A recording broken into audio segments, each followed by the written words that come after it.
Okay, so we've added a couple electrical modifications underneath here as well, and we'll do a separate video on how in depth that goes.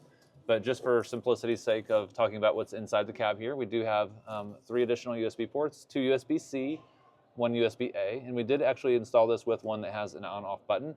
So this actually is wired into constant power, so if you wanted to charge something while the car is not running, like an iPad or a drone or something like that, you could. Just press that on button and it'll turn itself on. And then we have another set right here. So 2 pairs total, 6 total USB ports in whole. Part of the smart cap has this MOLLE panel right here that you can use for anything you want. Right now we currently have just a bag on it. And then also we added a power strip. This power strip is actually ran to a 2,000 watt inverter, which is mounted inside the cab, which we'll talk about in a separate video in a moment.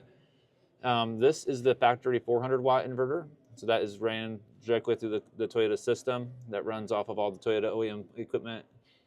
And then this is completely separate through the auxiliary 300 amp hour, or 300 amp hour Battleborn, or I'm sorry, Dakota Lithium LiFe PO4 battery. And then also one more thing here too, is you'll notice that there are 2 additional fuse boxes here. One of them is ignition and one of them is constant. I believe this one is 12 total fuses, and this one I believe is a 6. Really, these are here so that if you wanted to add any accessories, you wouldn't have to really worry about rewiring anything. These are pretty much non-used, but they're here for the next owner to add anything that he or she would like to. Okay, so a couple more things. We have a switching panel, which is located inside the smart cap. We actually have 2 of these that are included with this truck. The other one is located on the A-pillar, which will show some overlay so you can see, but they are redundant. They are actually the same thing. There's just 3-way switching, so if you're sitting in the driver's seat, you don't have to come all the way back here to turn lights on and such. This is really cool because this will actually let you see the water level of the amount of fluid that is inside the water tank, so there's no guesswork.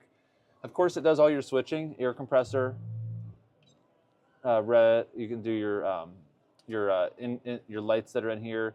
Of course, pressurized water, inverter,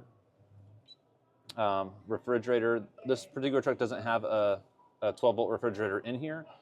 However, we did pre-wire for a refrigerator right here through a 12-volt plug. So if somebody wanted to add a camping fridge freezer in here, there would be no additional switching or electrical modifications needed for that.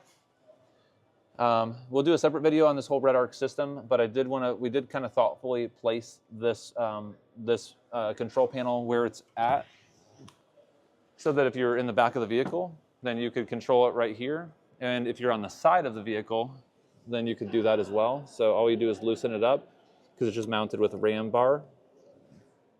And so now that I'm over on this side of the vehicle, I'm going to adjust it, twist it, make it a little bit tighter. And now if I'm on the side of the vehicle, I can still have full functionality of it. So what we've installed is a 9-inch aluminum ram bar right here with a B-size ball adapter, and then a long ram extension here. And then again, to switch it back, you just loosen it up a little bit, like that. Point it however you want to, and then just tighten it up, just like that.